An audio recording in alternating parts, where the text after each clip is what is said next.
A continuación, la Comisión Nacional Anticorrupción en el campo de batalla. Clasificación B, bajo supervisión de un adulto.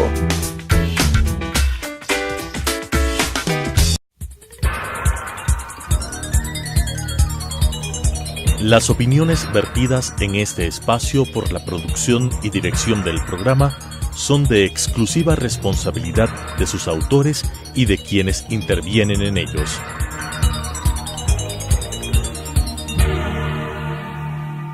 Telesucesos Canal 29 UHF presenta la Comisión Nacional Anticorrupción en el campo de batalla.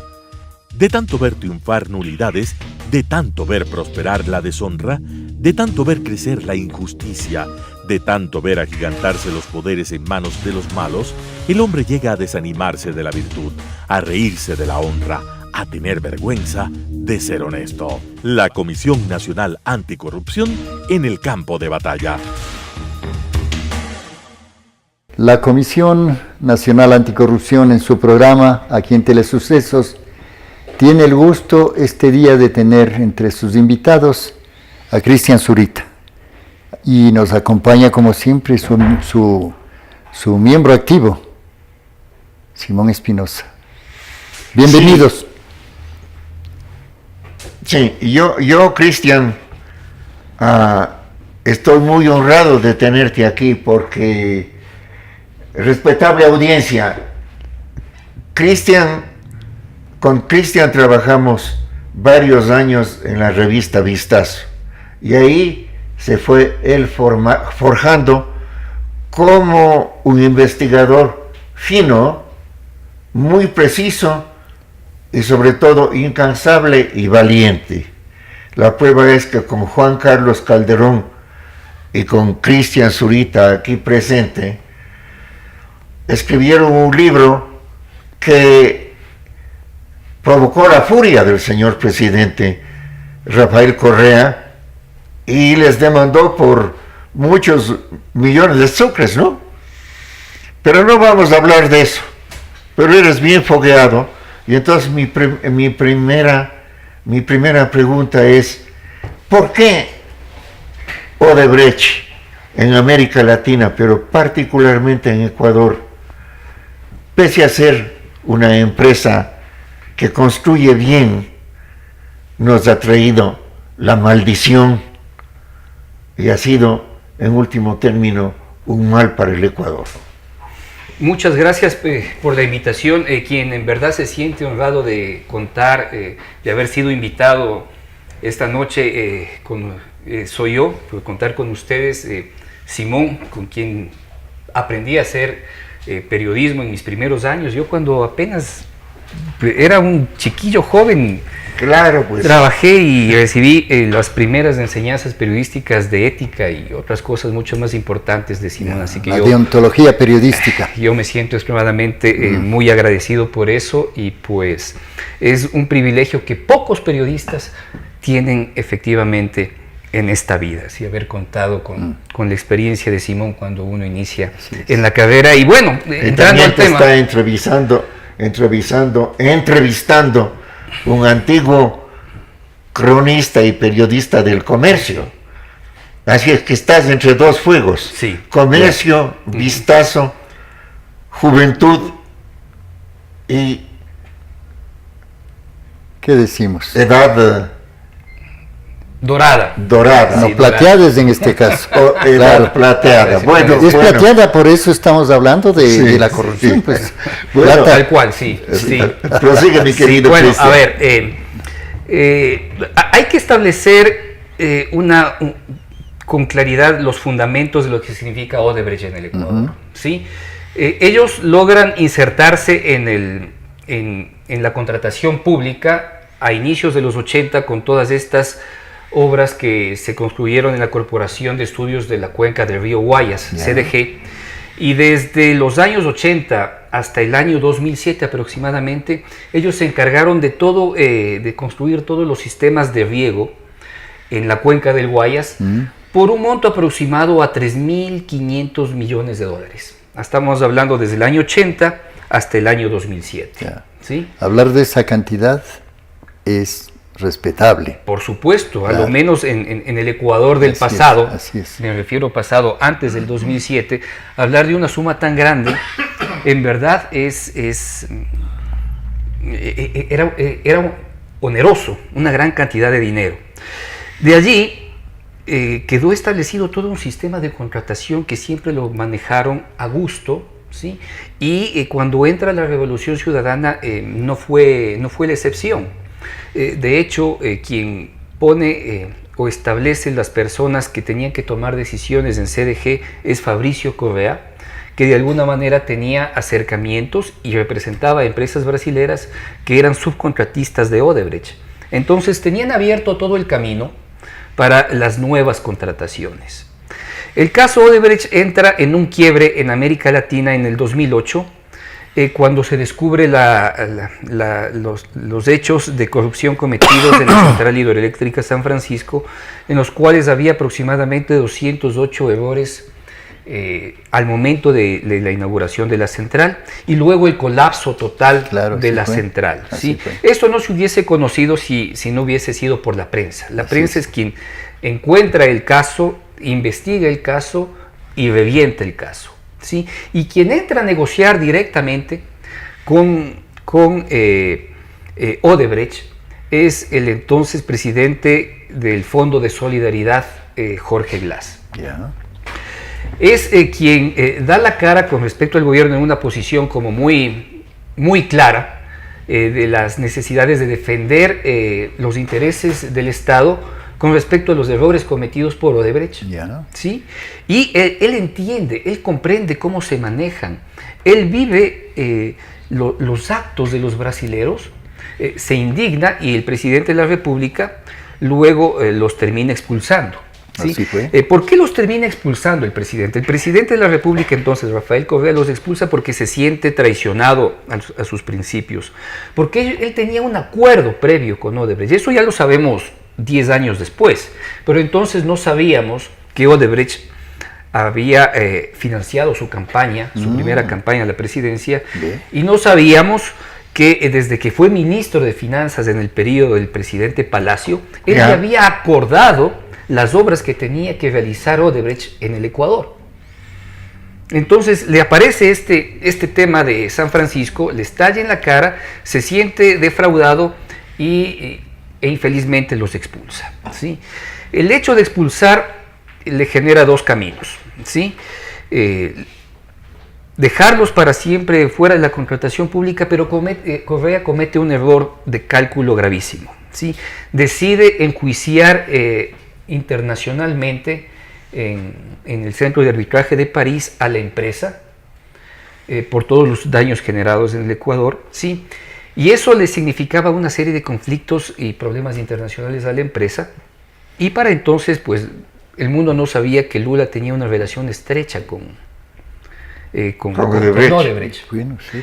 Entonces es Lula quien presiona a Correa para que se retracte de sus decisiones, y después de un año de presión, porque no es que hubo conversaciones, yo creo que Lula ahí impuso su condición de liderazgo internacional, sí.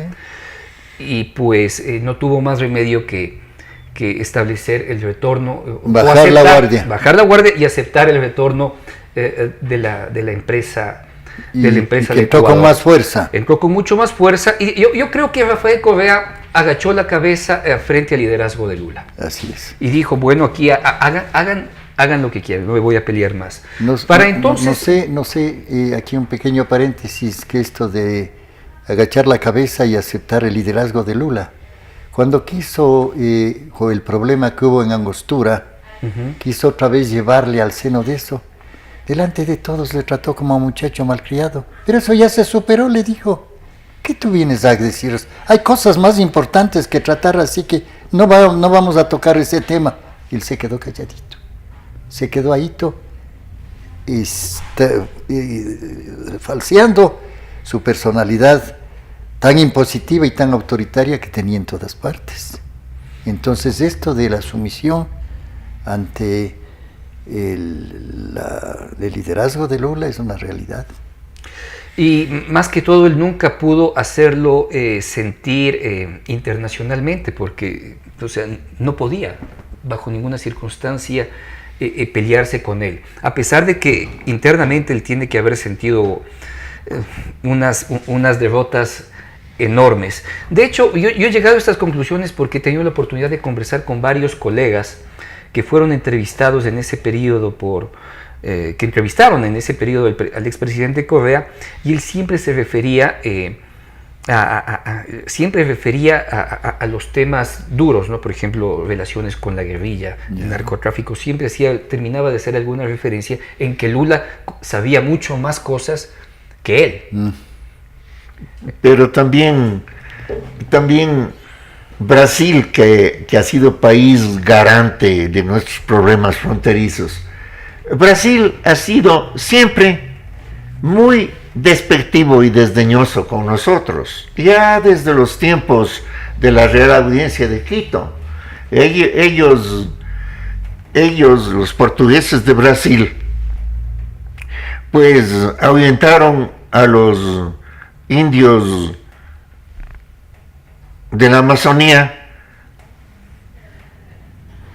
y los mandaron hacia Sucumbíos, hacia las cuencas del Napo Alto, porque ellos pretendían apoderarse de eso. Eso era claro en la lucha de poder entre Portugal y España. Pero después nos han visto con menosprecio. El canciller del Tratado de Río de Janeiro le dijo a nuestro canciller, a Tobar Donoso, pues, que tiene que firmar. Pues no. Claro. Dice, si ustedes no están preparados, vaya, ármense, sean país y entonces reclamen. Y era la verdad, ¿no? Pero podía, sin ninguna diplomacia, brasileiro o canciller más grande del mundo, entonces podía ser un gallo de pelea frente a un gallito de campo. Lo mismo Lula, pues, ¿no? El gran gallo de pelea de la Revolución de América. Líder de los trabajadores, además. Sí, líder de los trabajadores, pues líder de los trabajadores. Que forjó a lo largo de los años ese liderazgo. Entonces, bueno, yo estoy caricaturizando un poco, pero en toda caricatura hay verdad. Ahora te dejo a ti, que eres un modelo de precisión y de madurez. Sí. Simón, yo quiero hacer también una pequeña referencia. Los bandeirantes fueron el mal ejemplo para el resto de América. Ellos nos robaron cualquier cantidad, como tú dices, de la parte de las laderas y la llanura oriental del Ecuador. Nos cercenaron, porque nuestro territorio pasaba del 1,000,000 y pico de kilómetros cuadrados, ¿no? Entonces la ambición del resto, colombianos y peruanos, ¿qué le han convertido al país? En un triángulo. Somos un triángulo. La ambición de nuestros vecinos nos han recortado por todos los lados. Por el norte, acuérdense, teníamos hasta Cali, Buga, Champanchica, es decir, Tumaco, todo eso era nuestro. Y todo eso pasó en la época de Flores, ¿no? Claro. Después de la derrota. Y ahora somos una cuña entre dos poderosos países, pero no es solo culpa de ellos, pues no. Hemos sido bien dejados.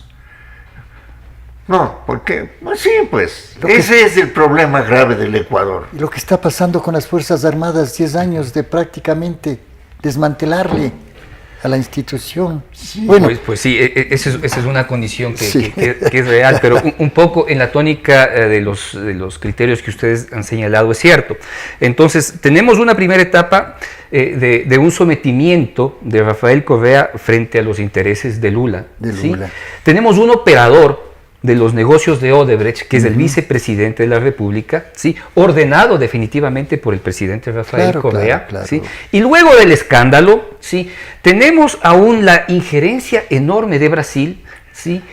Para actuar de acuerdo a sus necesidades comerciales y empresariales. ¿Y por qué digo esto? Porque los acuerdos de cooperación penal que firmó el Ecuador, ¿sí? Con Brasil establecen que los responsables de la corrupción, que son los ejecutivos de Odebrecht en el Ecuador, que si es que nosotros contabilizamos las cabezas entre 2007 hasta 2015, son aproximadamente 12 a 13 altos ejecutivos que estuvieron involucrados en actos de corrupción y ninguno ha sido topado. Ni siquiera el principal delator, que es José Santos Filo, ¿sí?, ha sido tocado, ni ha sido enjuiciado en el Ecuador. José Santos Filo, por ejemplo, no ha revelado las enormes amistades que mantenía con uno de los implicados en el caso, que es Mauro Terán, que ahora ya está libre. Claro. ¿Sí? Sí. A él lo defendió, pero es que este es un secreto a voces, ¿sí? Lo que pasa es que nadie me lo había preguntado, pero ahora lo digo, pero nadie puede negar la relación que existía entre José Santos y Mauro Terán, que después involucra, ¿sí?, a José Rubén Terán, que es su familiar, y él sí está sentenciado. Y él efectivamente ha establecido y contado cómo es que recuperaban capitales en el Ecuador, sí, para pagar las coimas de la empresa. Cuando este señor iba a recibir el dinero en la oficina de Odebrecht, en unas cajas de zapatos en dólares, y repartía. Eso lo sé yo a ciencia cierta. No voy a decir la fuente. Sí, se reserva. Yo me reservo la fuente, claro, como debe ser. Como debe ser, sí. Pero siga don Cristian. Sí. Entonces, claro, a esta fecha, que estamos 2018, los ecuatorianos al menos debíamos esperar que existan entre 8 a 9 delaciones que expliquen y detallen cómo es que cómo es que lograron obtener los contratos, cómo es esos 133 millones de dólares que dicen en que se benefició la empresa por haber entregado 33 millones de dólares en coimas, efectivamente se generó, se concretó, y sobre todo deberíamos tener ya una línea del dinero, pues. No tenemos nada. No tenemos tanto así que hasta la sentencia contra Jorge Glass no establece una línea clara de dónde se encuentra todo este dinero con el que lucraron y con el que coimaron, ¿sí?, y generaron todos los sistemas de corrupción que ahora conocemos. Ahora, hay mucha gente, ustedes lo han escuchado, que dicen que hay peores casos de corrupción que el de Odebrecht. Y es cierto, yo creo que efectivamente es verdad. El tema refinería, el tema petróleo. Pero no, eso no disculpa a nadie. Por supuesto que no, pero de hecho el caso más emblemático de corrupción no va a dejar de ser Odebrecht. Claro. Sí, no va a dejar de ser Odebrecht. ¿Por qué? Porque primero es una condición regional. ¿Sí? Y porque de alguna manera el juego que ha tenido el Ecuador es preponderante en la región. Es tan o más importante que lo que hemos visto en Perú o incluso Panamá.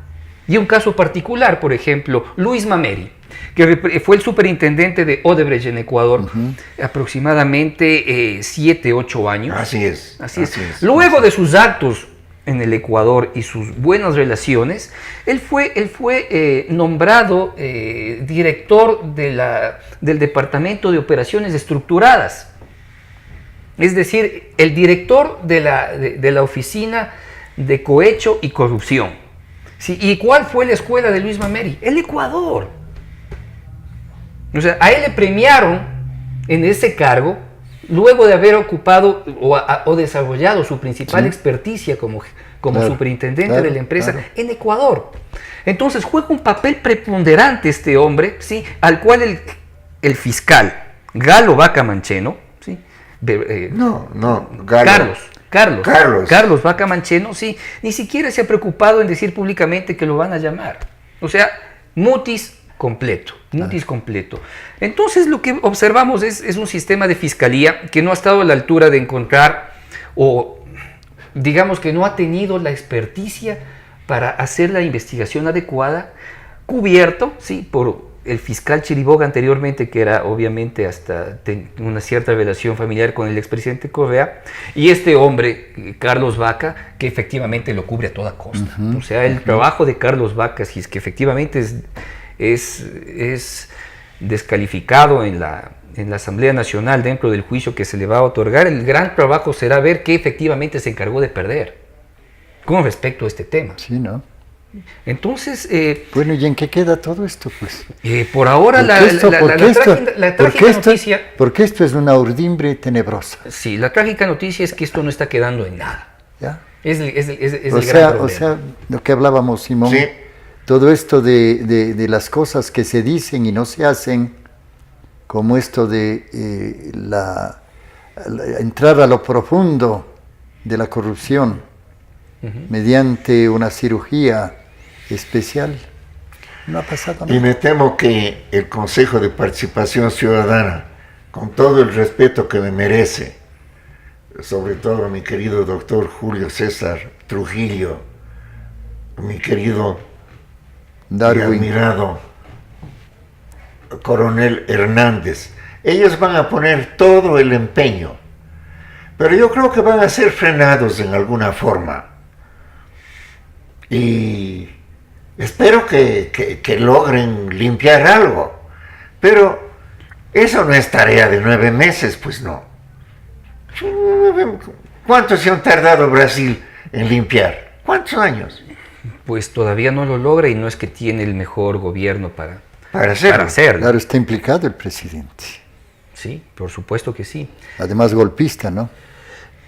Bueno, cuentan con una justicia en verdad independiente. Eso sí, que eso Entonces, es un mérito. Eso es Eso lo es que un mérito. es Eso el mérito, claro. Eso es un mérito. Bueno, y en otros países iguales tenemos presidentes y expresidentes presos.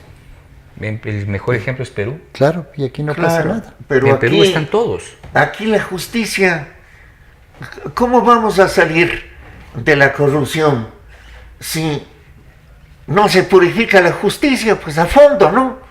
Porque ¿quién va a hacer justicia en esos casos? Pues eso es lo que lleva lo trágico, mi querido Cristian. La justicia... ¿Cómo? Y las agendas periodísticas de alguna manera no están marcadas por identificar qué es lo que ha sucedido en la justicia. Si bien hay importante material, no ha existido, por ejemplo, una voluntad de investigar, por ejemplo, a Gustavo Yalc.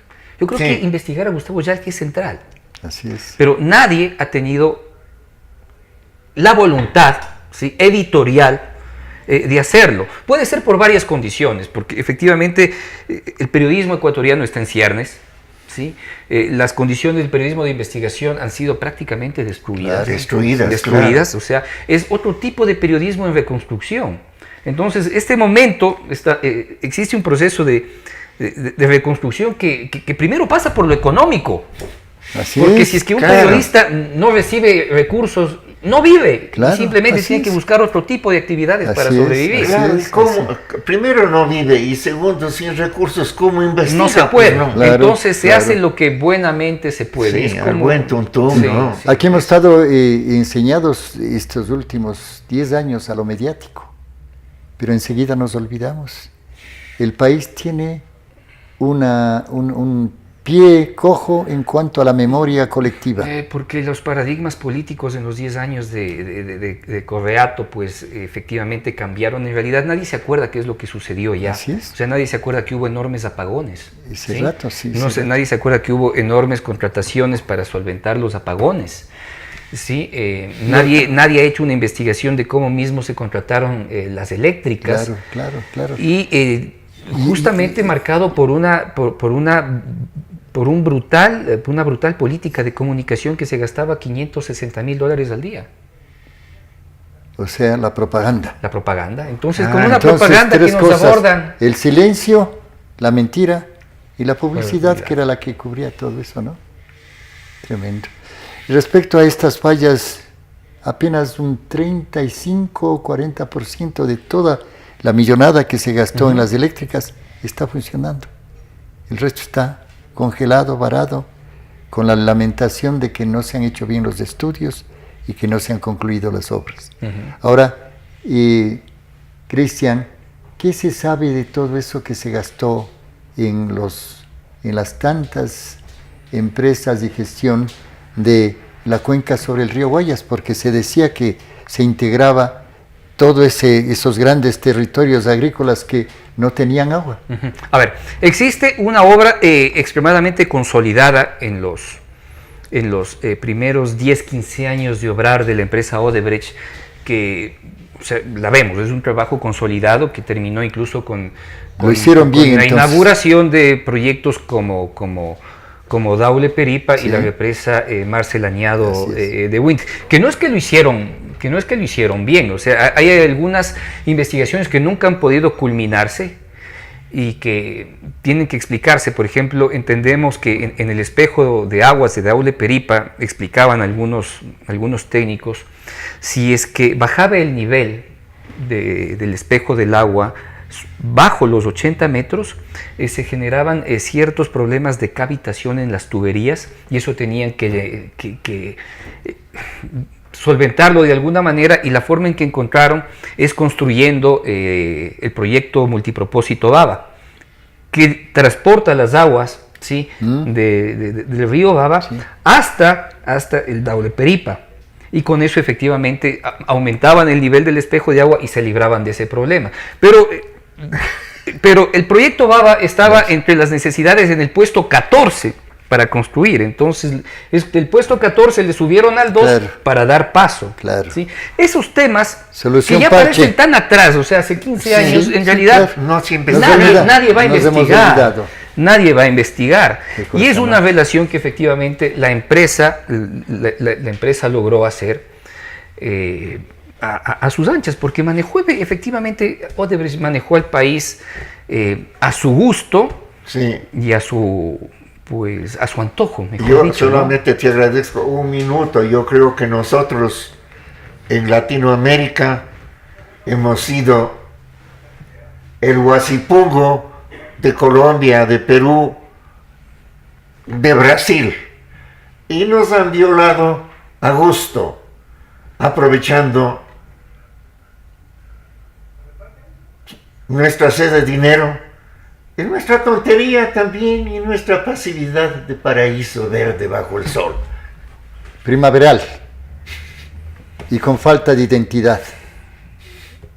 ¿Sí? Sí, o sea, es duro lo que han dicho ahora, ¿no? Pero claro.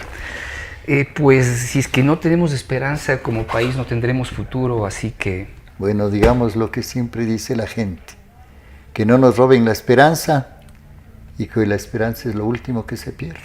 Bueno, vamos a pelear, pues no, hay que pelear. No lo vamos a perder, pero yo no lo veré, ¿no? Pero bueno, pero seguiremos. Bueno, ha sido un gusto, ha sido un placer conversar con ustedes, en verdad. Gracias, Cristian. Ya, mi querido Cristian. Las opiniones vertidas en este espacio por la producción y dirección del programa son de exclusiva responsabilidad de sus autores y de quienes intervienen en ellos.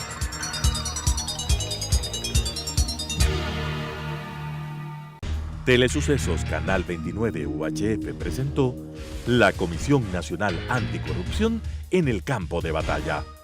De tanto ver triunfar nulidades, de tanto ver prosperar la deshonra, de tanto ver crecer la injusticia, de tanto ver agigantarse los poderes en manos de los malos, el hombre llega a desanimarse de la virtud, a reírse de la honra, a tener vergüenza de ser honesto. La Comisión Nacional Anticorrupción en el campo de batalla.